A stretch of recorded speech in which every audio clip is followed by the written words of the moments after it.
Are you looking to increase your sales and boost your selling abilities to the max? Welcome to the Continuous Sales Improvement Podcast with best-selling author Eric Lofholm. Eric has trained over 10,000 students, and they have generated over $500 million in sales increases over the last 20 years. One thing he understands is that being a lifelong learner is key to your sales success. Every week, Eric Lofholm interviews elite sales and business professionals and discovers what helps make them the legends they are today. Hi, this is Eric Lofholm, and I want to welcome you to another great edition of the Continuous Sales Improvement Podcast. And today I'm joined by another fantastic guest, one of the all-time legends in sales training, somebody who has been a personal mentor to me, Ben Gay III.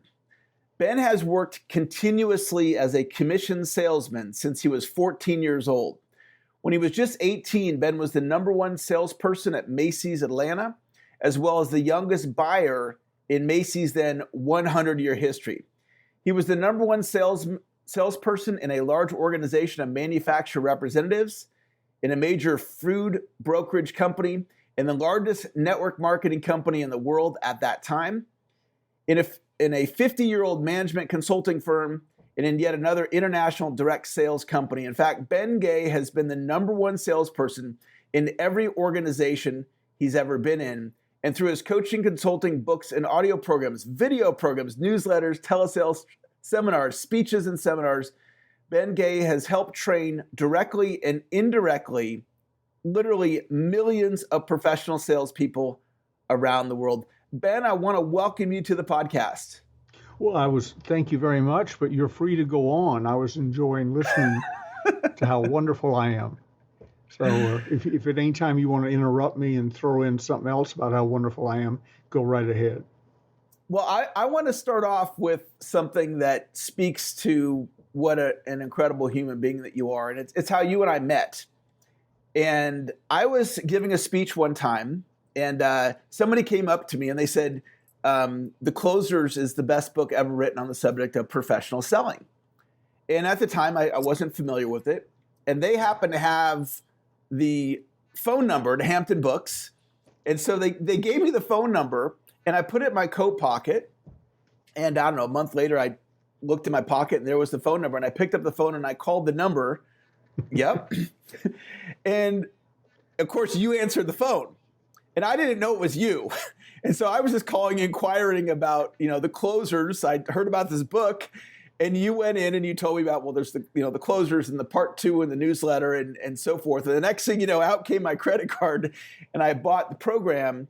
And by the end of the conversation, I realized that it was you. And I just thought that was so fantastic that I was talking directly with you. And you might remember this. One of the things that happened very early on in our relationship is I asked you if we could have a meal together. And this is before I was Eric Lofholm, the sales trainer. Back then I was a salesperson for Tony Robbins. And I was just blown away that you agreed to have a meal with me. And so I came up to Placerville, and I never forget that. And I was always so grateful that you would take personal time for me. And so thank you for doing that, and just for how you show up for the sales community at large. Well, thank you. The call you're talking about and the meal you talked about was about 25 years ago, and I still put myself first in rotation when a call comes in. And some people more quickly than you figure out it's me. I don't hide it. I just say, thank you for calling. How may I help you? But they'll say, what are you doing answering the phone? I said, well, it was ringing. And I was faced with the option. You can just let it ring or answer it. I've met some wonderful, good friends that way. So why don't you start off and share with a little bit about your background? I've shared a little bit. There's a lot that you could say, but what would you like to let my listeners know so they can get connected to you? Well, it dawned on me because I saw that perhaps we'd be discussing that this morning. I thought, Eric and I have known each other so long and are good friends. I spend too much time sometimes in business. uh, which is a big part of my life and has been. But first of all, I'm a husband to Gigi Ronzoni, the most wonderful woman I've ever met, and the father to four boys. One has passed, but to three boys now. And those are the biggest things in my life, for real, that occupy my time and emotional love. Then if we get into business, I'm a salesperson. I've been called an executive consultant, a sales trainer, a coach, a this, a that, and so on. But no matter what you're calling me at any given time, I'm a salesman. When I was president of Holiday Magic Cosmetics, the MLM you referred to, then the world's largest direct marketing MLM company in the world, bigger than Amway and Shackley combined at the time. What I really was, I had people who did the books and ran the computers and did all that. I went out and gave sales presentations to large groups. That was really what I did, which got me into professional speaking, because people, if you're good, want to hear you again, which got me into coaching and consulting, because that's what Dr. Napoleon Hill did for me. So I've just passed it on.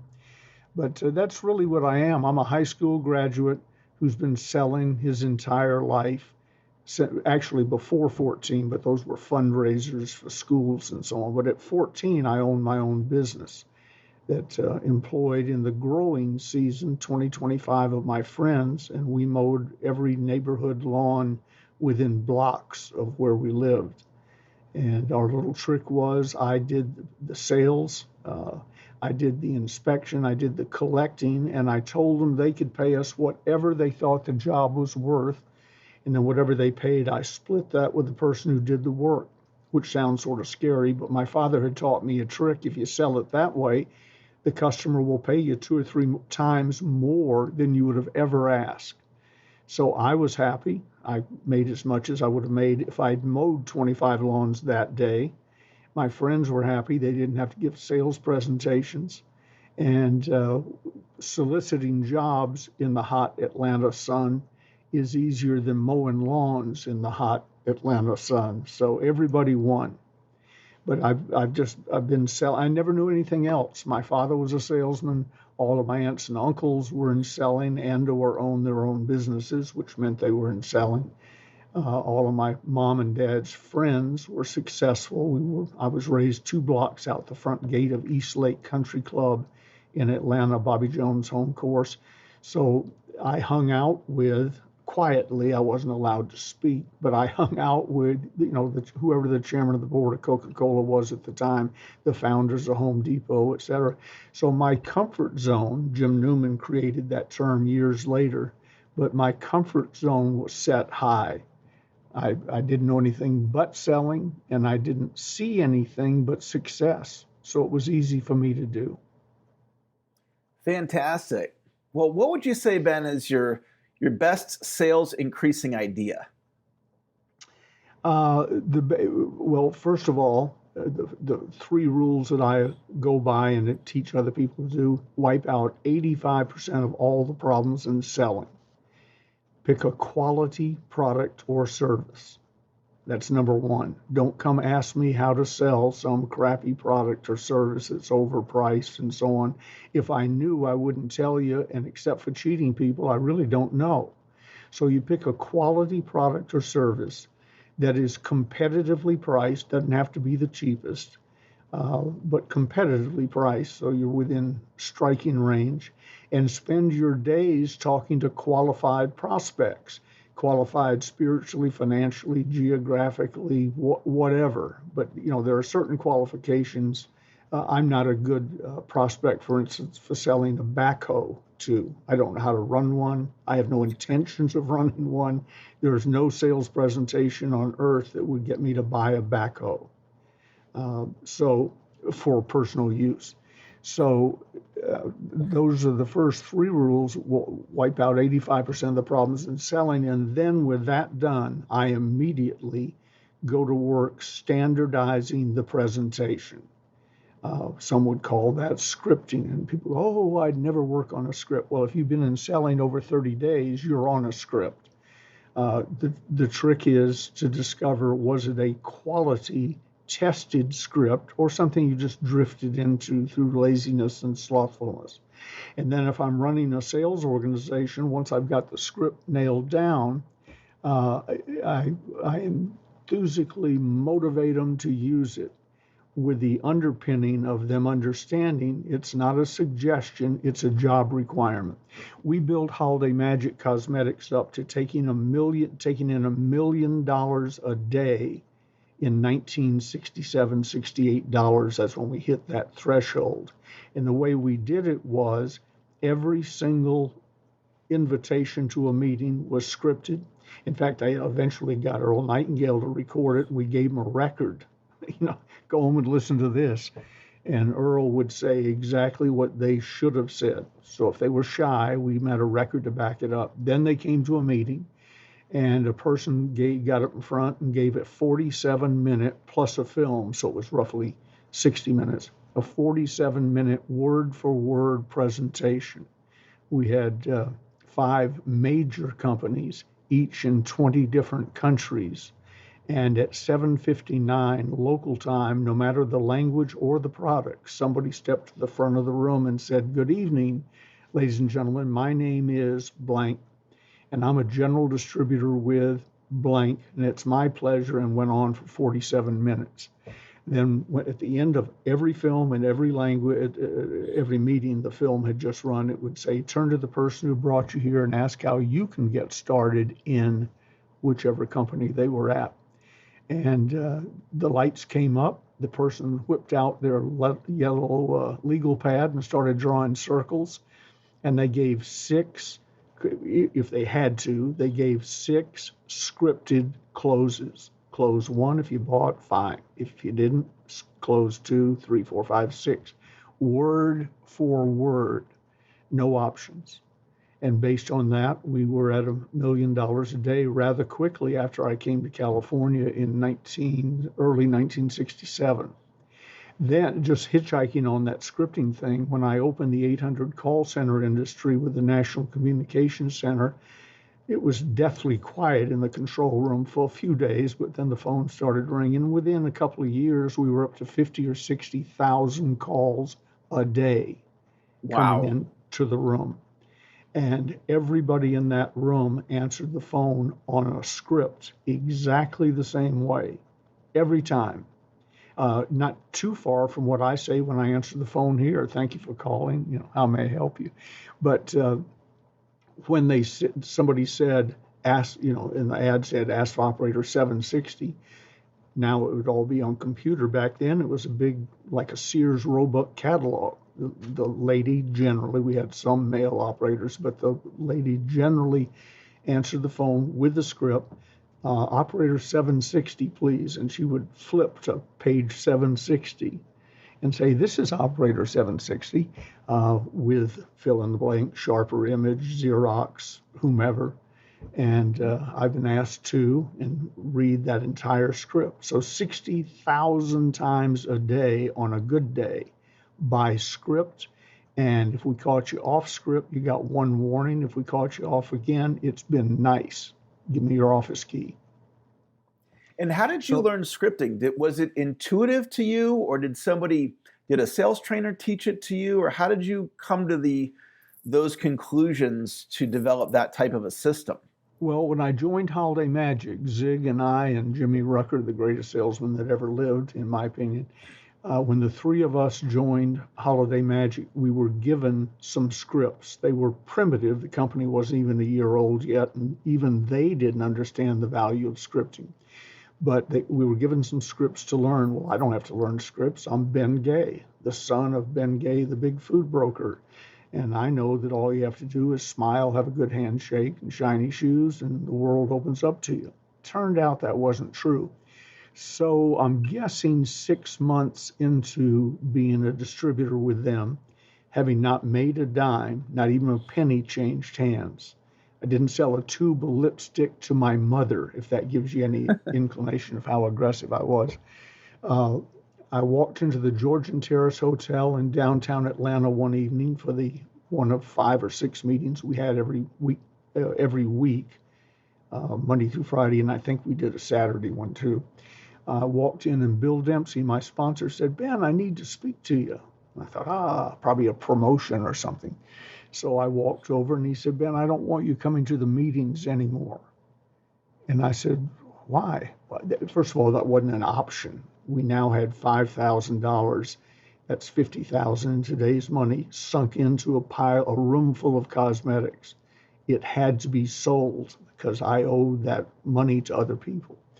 So I said, "What's wrong?" She said, "Well," Dempsey said, "Well, you never bring anybody because you didn't learn the invitation script I gave you. And so you come empty-handed night after night after night. And then you're not any help at the front of the room because you haven't learned the opportunity meeting script, so I can't put you up front. And then," and he said, "here's the worst part.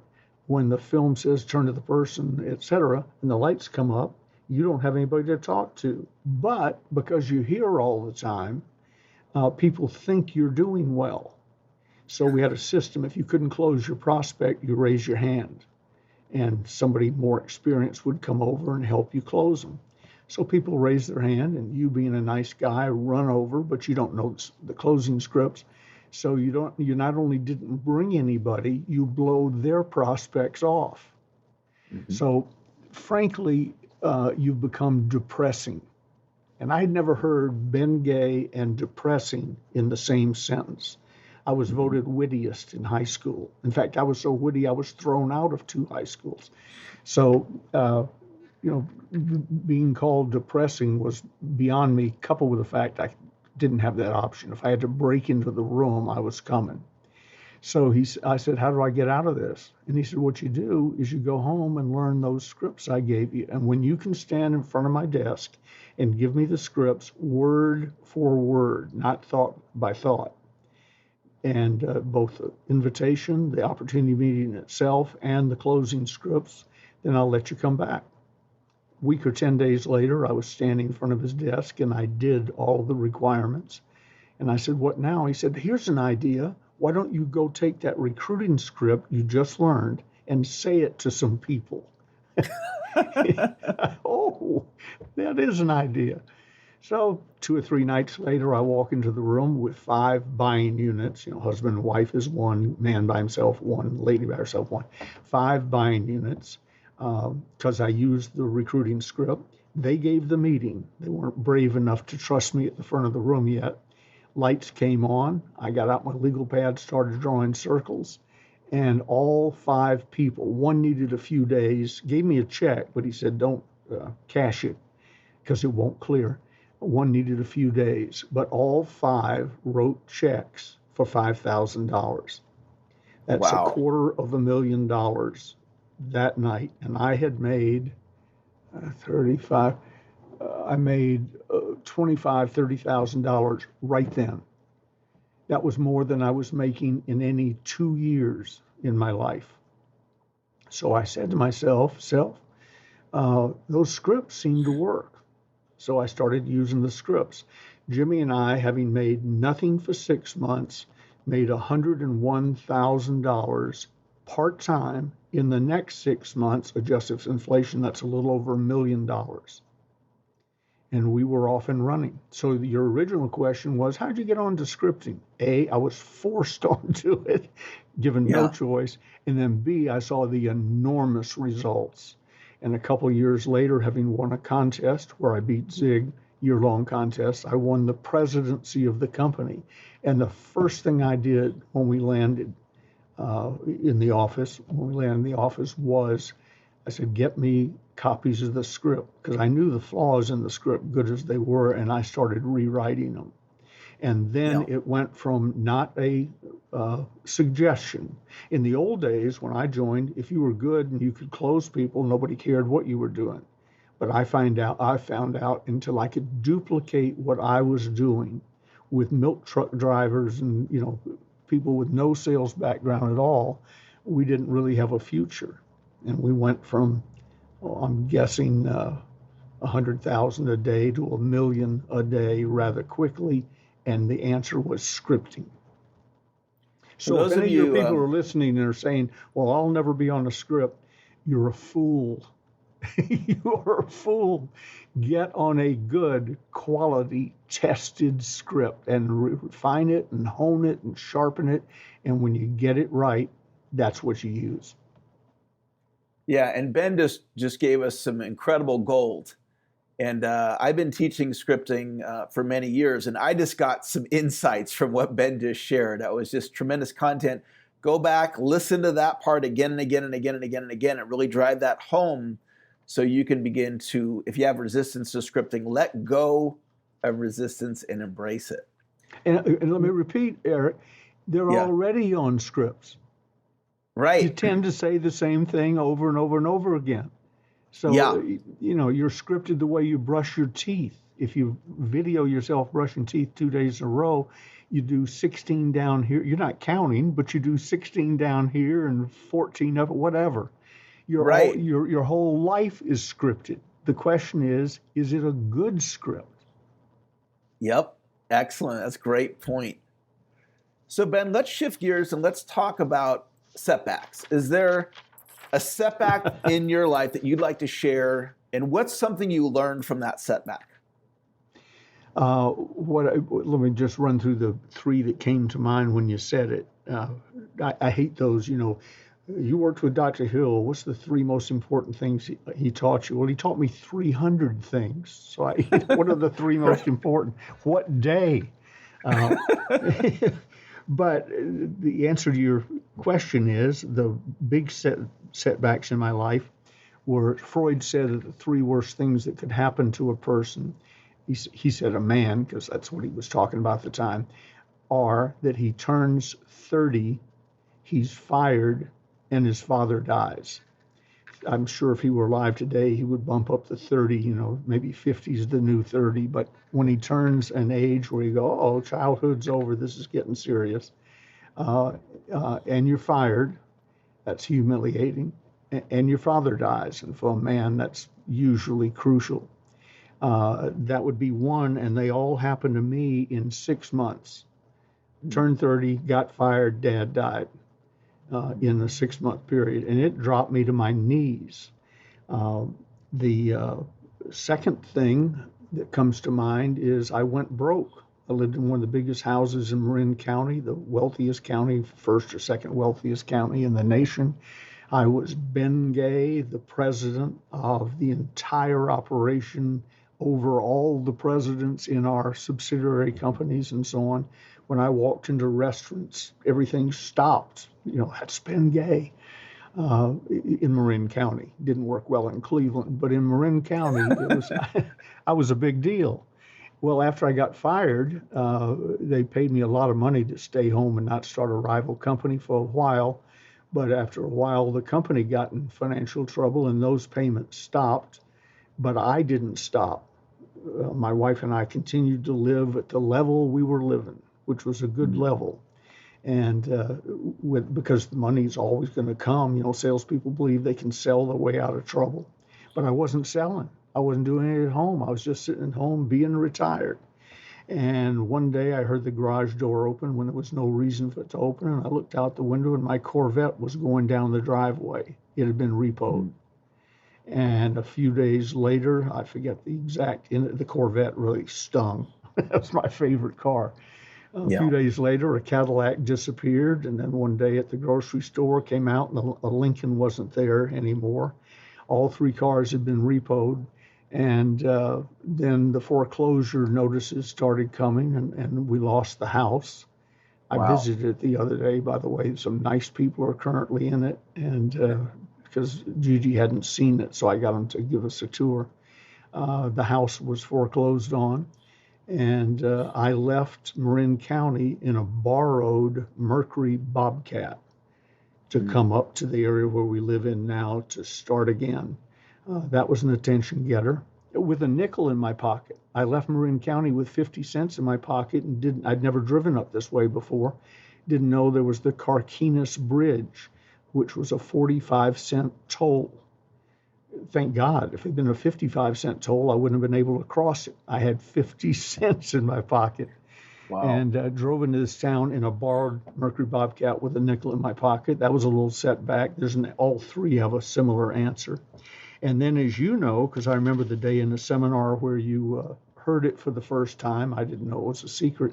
You looked up and said, "What did you just say?" We were in San Francisco at the Radisson. Yep, You were at I the remember. back table on the right-hand side. I'll never forget. Fisherman's Wharf. Yep. Yeah, you said, "Did you just say you were in prison?" Well, the government and I had a little run-in over marketing plans, and they offered me 3 years, and I said, no, 3 years. I didn't do anything wrong. I'm not taking 3 days. So we went through a year-long trial, the longest in the 9th District, federal 9th District history. And at the end of the trial, I'm a salesman. All I could do is get 1 out of 12. All 12 voted against me, and so I was found guilty. And so I went up for sentencing in a few days, and I'm standing there, and Judge Schwartz, he's gone to heaven. Well, I don't think he did, but he went somewhere. He's not with us anymore.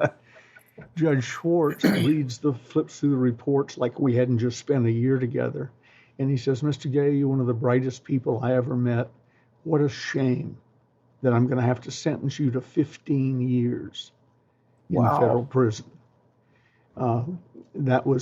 I had heard that if you got 15 years under the old law, you had to do 5. You couldn't do any more than 10 if you didn't stab a guard or something. But it turns out I was under the new law where you do 85% of whatever number you hear. So away I went. Well, I became a superstar there. I've been number 1 everywhere I've ever been, including prison. And 6 years, 1 month, 1 day, and 2 hours later, they let me come home. The way I say to casual people in restaurants and so on is they say, "Well, what did you do before this?" And so I said, "Well, I was a guest of the federal government in a gated community in Lompoc, California." And some get it, and some go, "Oh, that sounds nice." So those were the 3 major setbacks: the death, the going broke, and 6 years in prison for something that I not only didn't do, it didn't happen. I mean, it did. It's like being convicted of a bank robbery that you didn't do and the bank wasn't robbed. So all 3 of those, any one of those 3 could cripple a normal person, but fortunately, I'm not a normal person. So I went back to what Napoleon Hill taught me, or we developed it together, but he was the guide, my daily success system. I used it to get through my father's problem getting fired. I used it when I went broke, and I used it in prison. And when I came out of prison, I had to start over again. And that is his daily success system, which I won't bore you with now, but he showed me a way. He tricked me into developing it by saying, "Ben, you can't move up in the company." I was president of Holly Magic at the time, "unless you prepare your replacement." And I said, "That's a good idea," forgetting that I was already president. The only person ahead of me owned the company. So short of killing him, what was I going to do? But I said, "Yeah, that's a good idea." He said, "Well, let's decide the qualifications of the person who's going to replace you and what he should do every day." And he said, "Make it tough on him. Make it tough on him, because you don't want to have to come back and take over the job again." I said, "You're right." So I wrote down stuff, and this will teach him, and I ought to be doing this, but I never want to, so this will be on the list. And after almost a full day of back and forth, we got the list for the new guy perfect. And then Dr. Hill took it from me, wrote Ben Gay's daily success system at the top, spun it around. He said, "That's what you're supposed to do every day." So I was, once again, like Bill Dempsey making me learn the scripts, I was tricked into success again. Doesn't come naturally to me, I guess. Well, that story that you just shared, those 3 setbacks are, to your point, I mean, just a regular person, any one of those could just devastate them. And, one of the things that I remember, you might remember this as well, is back in 2003, my business went on life support, and I had a guy that I had been mentoring, and he left and recruited away some of my people in Everybody my in your business, company almost. all I my remember. sales talent, right? Yeah. So I had to shut my office down, and I was devastated. And I remember reaching out to you, and I don't remember exactly what you said, but you just said something to me that got me to pick myself back up and get back out there and start selling. And I rebuilt my company, but I was really in a down spot. I had gone from a staff of 20 to a staff of 1 in 30 days, and my wife was pissed, and I had the creditors calling. Yeah, and they're cranky. Wives get cranky when that happens. Yeah, she was not happy. And so, but you were there for me in a time when I needed mentorship, and you were really there for me. What would you say to somebody listening right now? Maybe they've gone through some setbacks and they're, at their knees right now, just kind of not sure if they can turn it around. You turned it around. You've helped me at a time when I really needed it. Could you just speak to somebody if they're going through a really hard time right now? Talk about resiliency or whatever what would you share with somebody in that situation? And this too shall pass if, underline if, it's not mystical or magical, if you go back to what you did to be successful, start doing it again. Salespeople are always saying back to basics. When sales dry up, sometimes it's a natural ebb and flow. I've had those where it wasn't my fault, it was just the odds catching up, but it turns around. But go back to what made you successful in the first place and get back on it. Nobody cares that you're going through this. Your best friend might, but even that's from a distance. They're not going through it. So it's up to you. We're back to what made you successful. You. The solution is what made you successful the first time. You. And the secret, I quote this from time to time on Facebook. You may have seen it. People say, well, what are people going to think? My father said to me one day when I was whining about something, and I was a young person at the time. He said, Ben, what other people think of you won't matter. I'm always writing it. I've never just spoken it out loud.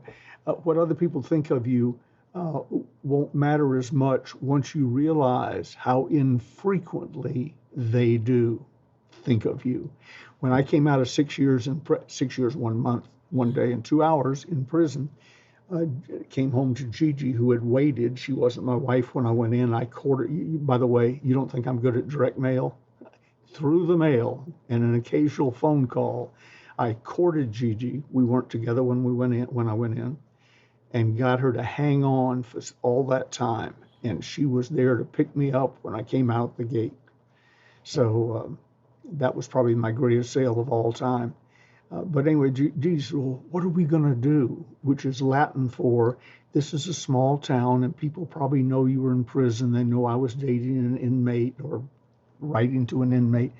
What are we going to do? I guess we were supposed to hang our head in shame and so on. So here's a great lesson as you're going through whoever you are. If you're going through this now, nobody else cares. Nobody else knows. They're not really rooting for your success either. You're just a person. Unless you're standing in front of them talking at that moment, you're not on their mind. So I said, well, what we're going to do, there was a restaurant I used to like called the Snooty Frog. I said, we're going to go to the Snooty Frog and have dinner. And she said, are you sure? Gigi's one of those people who's so sweet, she actually cares what people think about her. So we walk into the Snooty Frog, and the owner, Chanel, the owner of the Snooty Frog, comes over and says, Ben, and gives me a big hug. She says, I've got your regular table. I didn't call for reservations. We just walked in. I got your regular table ready and all. And she says, you haven't been in for several weeks. Where have you been? I've been gone over 6 years. I was one of their biggest customers. She had saved for 6 years. I suspect other people sat at it from time to time. She'd saved a table for 6 years and thought I'd been gone for a few weeks. That's the way it is. It's a new day. Start fresh. If you know of some specific mistakes you made, don't make those again. I've made a lot of mistakes in my life that I don't make now. But and just get back to it. They either don't. Cavett Robert used to say, don't worry what people think. And I don't have the numbers right, but in his heavy Southern accent, he'd say, 85% of the people don't care about your problems or don't know or care about your problems. And he said 5% are actually happy you got them. So there's that element too. But just assuming you have some talent and you've shown it in the past, go do it again. The world doesn't know you went broke. Some of your immediate creditors do. When I went broke, we had some creditors right here in town, small town. And so I went to them and I said, not going to be able to pay the bills, guys. I'm really sorry. And one of them, a printer, said to me, great guy, by the way, and we're dear buddies now. But he said to me, well, we can't stand for this. I said, you don't really have any choice. I don't have any money.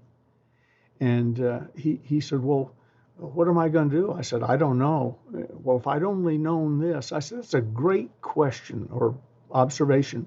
Let me say this to you. If I had come to you 10 years ago, because that business lasted about 10 years, if I had come to you 10 years ago and said, I want you to be my printer, and rather quickly our monthly printing bill will be $30,000 to $50,000 a month, and we'll be with you for 10 years. But I'm telling you now, the last month we won't pay. Would you have taken the business? He said, well, yeah, of course. I said, congratulations. That's what happened. Yeah. What advice would you give for somebody maybe in their first year of selling? What do they need to know to become successful?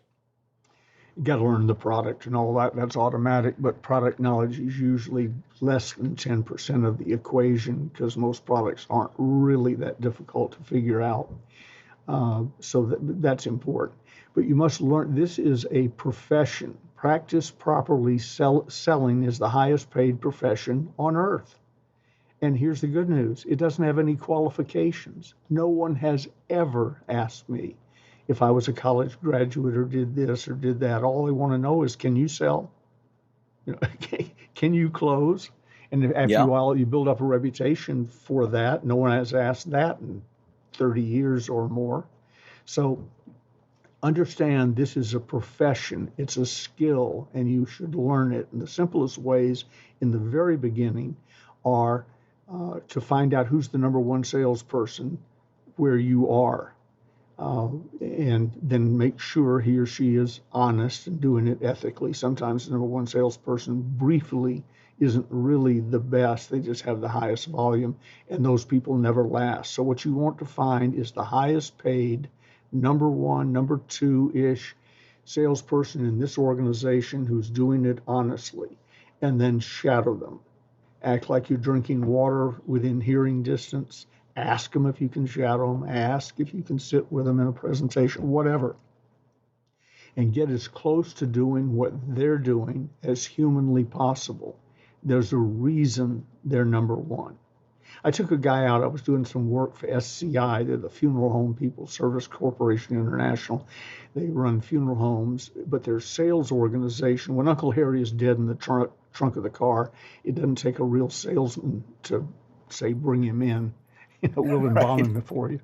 But if it's pre-need, that's some hard selling. You got to get in the house, and they have to know and welcome you into the house, knowing you're going to discuss their pending death. That's the hardest part of the sale. And then you have to talk them into investing money for something that they hope is never going to happen. You have to convince them it is going to happen, and so on. So this sales manager said I was going to go out and test some scripts I'd written for him. So I took some leads, and he said, would you mind if so-and-so wrote along, he needs a little help? And I said, no, I'll be happy to. Just be quiet. If spoken to, don't volunteer anything. If spoken to, answer with a yes or a no. If you can't do that, don't say anything and I'll answer the question. Do you understand the rules? Yeah. So we went out and we called, as best I recall, this was 25 years ago. It's when I came back from Lompoc. So that's roughly when it was. We go out and we run 5 leads. and I got, I think, 4 of them. Maybe I got all 5 a day or 2 later, but I know I got 4 at the time. So we're in the car, we're going back to the office. And I said, okay, did you learn anything today? He said, oh yeah, it was really fun watching you work, but I would have learned so much more if these calls hadn't all been laydowns. So I pulled over to the side of the road. I said, we're going to talk for a minute, and I'm going to resist the temptation of throwing you out of the car. None of them were laydowns. One of them was closed while you were still scratching your ass, hoping they'd offer you a coat. And I was already working. Oh, and one of them, we walked up to the door and he spit in the grass. And I said, now see, you might have just cost us a sale, because there's a very good chance they're looking out the window knowing we're coming, and they're making up their mind about us. So I don't think it affected the sale, or they weren't peeking out the window. But it's little things like that. And I said, I was selling from the moment I got in the door, and literally while you were still looking for a place to put down your briefcase, I was selling and trial closing and so on, and testing my new scripts. So get with somebody who knows what they're doing and do it all. Ali Rita is a dear friend of mine back on the East Coast. Ali is has been the number one car salesman in the United States for years. And he broke Joe Girard's sales record for cars, which had stood for 44 years. And he did it in 1917 by selling 1,582 cars in a year. Now, for those of you in the car business, just divide it out, and it's 4.33 cars a day if he works 7 days a week. But he doesn't. He works 5 days a week. Family and his religion come first. So if I was going to sell cars, and I know a lot about selling cars, not as much as I should, I would fly to Ali Rita's office, and I'd say, if you'll let me sit in with you, that'd be great. But if not, I'll hide behind the plant. I'll pretend like I'm drinking water. But I would find out exactly what Ali Rita does. And I know what he does. He's a sales infiltrator. The last chapter in The Closers Part 2 explains it. It's the best thing I've ever written about selling. He didn't know the term, but when he read it, he called me and he said, that's what I do. And I said, exactly. So if I was in cars, I'd find Ali Rita. If I were in real estate up here, I would find a lady named Marilyn Goff, who 30 years ago, we were the first door she knocked on, cold calling, looking for listings, and it was raining. She looked like a drowned rat. And I brought her in. She was scared to death. And I calmed her down. And I told her what a wonderful career she was going to have and so on, and gave her a copy of The Closers, Part 1 at the time. And I didn't have anything to do with her success, but I take pride in knowing I was the first door she knocked on. She's been the number one salesperson in this area, El Dorado County, every year without exception for 15 or 20 years now. Has a team working for her and so on. So if I was going to sell real estate, I say, Marilyn, you owe me one. You remember that night you knocked on my door? Well, I'm going to come pretend like I'm on your team and take notes and watch you work. That's the secret. Fantastic. Then whatever you learn, standardize that, and that becomes your script. And scripting, one more thing on scripting, Eric, I'm probably going to run you over. You were concerned that I might forget to tell a story. You remember before we got on? I'm not short on stories. Well, I want to get to one story, though, before we have to run. All right, but just quickly on that, it's not scripting, hi, my name is Ben Gay, blah, blah, blah, blah, blah, blah, blah, blah, give me your money. It's I call it nuggets of scripts. Left to your own devices, you can go to A to Z, but the prospects frequently haven't been to prospect school. So they don't know what to say, and they say something that doesn't fit in what you were going to say next. Go to scripting nuggets. Hal Holbrook just passed away. Did Mark Twain for many years. He did a 2.5-hour show, including the intermission. He never gave the same show twice, he says, And the reason is he had 9.5 hours of scripted Mark Twain stories in his brain. So he gave the first story, the same one every time. He knew the reaction he should get. And then based on that reaction, better than expected, worse than expected, that determines the second story.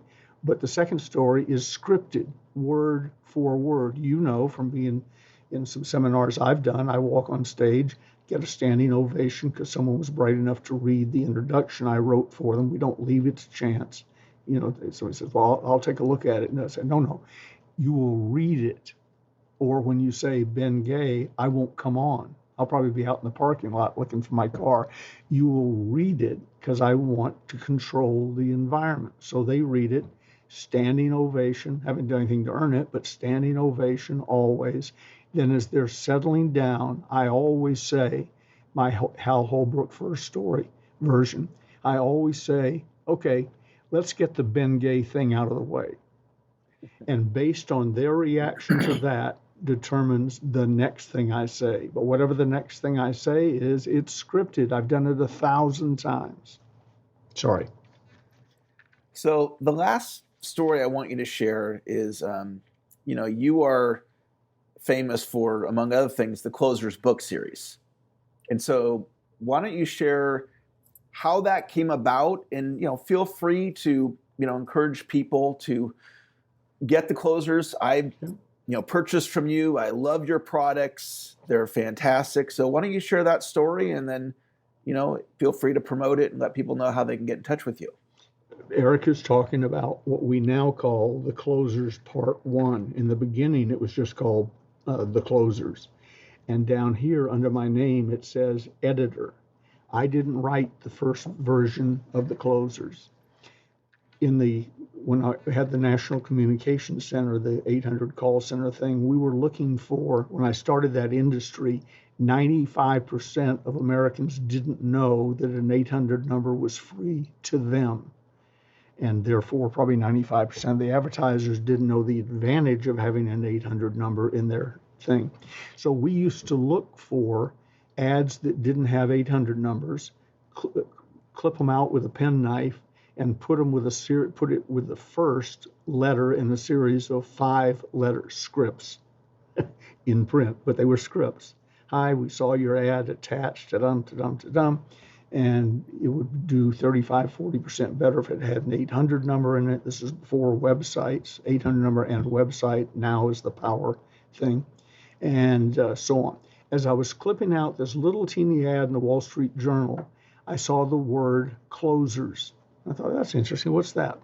And the ad was so poorly written, I wasn't positive, but it asked for, I think it was $14.95, $19.95 or something. And I thought, that's got to be something about selling. So in addition to sending the ad down to word processing for the letter series, I sent my personal check down for whatever amount it was. And I forgot about it. All over the building, people clipping out ads. We probably sent out 200 seemingly personalized letters that day. And but a few weeks later arrives this strange looking envelope addressed with crayon. It looked like it came out of it. It's the type of envelope that today I probably wouldn't open for fear it would explode. But back then I opened it, and there came out, I wish I still had it, a copy of The Closers. From the cover, I could tell it was poorly printed. I thumbed through it, like you do with a new book, and pages shot all over my office. And so I thought, I've been cheated again. So I picked up all the things, pages, put them together, and as I went to throw them in the trash can, I glimpsed a couple of words here and there. It was a book about selling. So I put a rubber band around it, threw it in my briefcase, and thought, this is before cell phones and round-the-clock movies on airplanes. Next time I'm on a plane going somewhere and bored out of my skull, I'll thumb through it and then leave it in the back seat pocket so I won't have to dispose of it and kill 2 or 3 birds with one stone. So I did. We're flying to New York, probably from San Francisco or Sacramento, but to New York, I remember. And I start reading it, and I had found, Eric, the Dead Sea Scrolls poorly written, almost incomprehensible in some parts, but just nuggets of gold, and here's how selling really works, and so on. So by the time I landed, I knew that book was going to be part of my future life. I went to a payphone. Later on, you can explain to your listeners what a payphone is. Again, no cell phones. Went to a payphone, dialed the number, and a guy answered. His name was Roy Brandley, as it turned out. And I said, hi, I just finished reading The Closers, and I want to talk to somebody. He said, well, Mr. Gay, how are you? Well, I was raised on candid camera, where they caught people on cameras doing goofy things. But I'm looking around for the candid camera. I hadn't said who I was. We didn't have caller ID. And I'm standing at a payphone in LaGuardia, I think. And I said, I didn't say my name. How do you know who I am? He said, well, we got the rights to The Closers. We printed it, sort of. A friend of mine is a printer. We snuck into the guy's print shop at night and printed it. And I said, it shows. And he laughed. And he said, so, we ran one ad in the Wall Street Journal one day, having printed 500 books, and we sold one book. So if you've read The Closers, your name is Ben Gay, and you're from Placerville, California. And I said, well, that's fantastic. I said, I'd like to buy some to give to my troops, bad as it is. How many do you have? And he said, like I said, we printed 500, we sold one. I don't have to go count. We have 499. I said, send them to me. I figured to make a great story to give them to people and say, don't be distracted by how bad it looks in the grammar and so on. Just see if it'll help you, because I think it's great, basically. And so, I don't know, a few weeks later, I had people come in my office, get a few, and they were giving them to their distributors and so on. And in a few weeks, we were out of books. So I called Roy back, negotiated the rights to The Closers and the right to rewrite it, clean it up, print it professionally, and sell it. And he agreed to those terms. We then sold, before we quit counting 25 years ago, you know why, I wasn't here to count for 6 years. When we quit counting 25, 30 years ago, I guess, we had sold 10.5 million copies of a book that they had only sold one of. So here's what you do if you want The Closers is the best-selling, most popular, most powerful series of books on selling and closing ever written, except with a possible exception of those Eric has written. I'm just telling you, this is dynamite stuff. And there's The Closers Part 1, there's 2, there's 3. And so on. And there's a cousin book, Sales Closing Power, a book I wrote for the great J. Douglas Edwards after he died. He hadn't written a book. So I went through my notes, his recordings, and wrote a book he hadn't written. And if you're interested in that, here's what you do. You can almost ignore my website, www.bfg3.com, although I'd love to have you on the list. But do this. Go to stores.ebay.com/Ronzoni Books, RONZONEBOOKS. There you will find the entire Closers series with special pricing and free shipping. How is that possible? Because the name Ronzoni is Gigi's maiden name. I have to pay for the books I sell at the website. Gigi sneaks into our warehouse and steals what she's going to sell on eBay and then feeds them into our shipping stream. So she has no cost for the product and no cost for the shipping. Until I figure out a way to shut off her supply, go to stores.ebay.com/Ronzoni Books, and we still back it with our unconditional, no questions asked, lifetime money back guarantee. And in 30, 40 years of selling Part 1, we have had 2 returns, 2 out of well over 10.5 million copies. I want to encourage you guys to go to the website. When I met Ben, as I mentioned in the interview, called up the office, he answered the phone, he went through a very similar presentation, and out came my credit card, and I bought, and it was the start of a tremendous business relationship and friendship, and now it's been several decades. And you all know I'm a lifelong learner. I love great content, especially on sales, and Ben's content is fantastic. So I encourage you to head on over to the website right now and purchase his program. Ben, I appreciate you as a human being and for being a friend to me and for being a mentor over many decades. Anytime I've ever reached out and asked you for your help or support, mentoring, you've always been there for me, including agreeing to do today's interview. So thank you for how you've shown up for me and so many people, so many sales professionals all over the world. You're truly a gift to the profession. Bless you, Eric. Thank you very much. The reason I do that for you is you are a person of class, quality, and substance. And percentage-wise, there aren't many of you around. Thanks, Ben. All right. Well, that's going to wrap up another great edition of the Continuous Sales Improvement Podcast. Thank you all for listening. Look forward to connecting with you on a future episode. I'll talk to you later. Bye-bye. Thank you so much for listening. If you like this episode, make sure and subscribe to get notified of new episodes each week. And check out our other great episodes by going to continuoussalesimprovement.com. That's continuoussalesimprovement.com. And while you're there, pick up Chapter 1 totally free of my new book, Continuous Sales Improvement. Just opt in when you go to the website. Until next time, keep on improving. I'll see you in the next episode.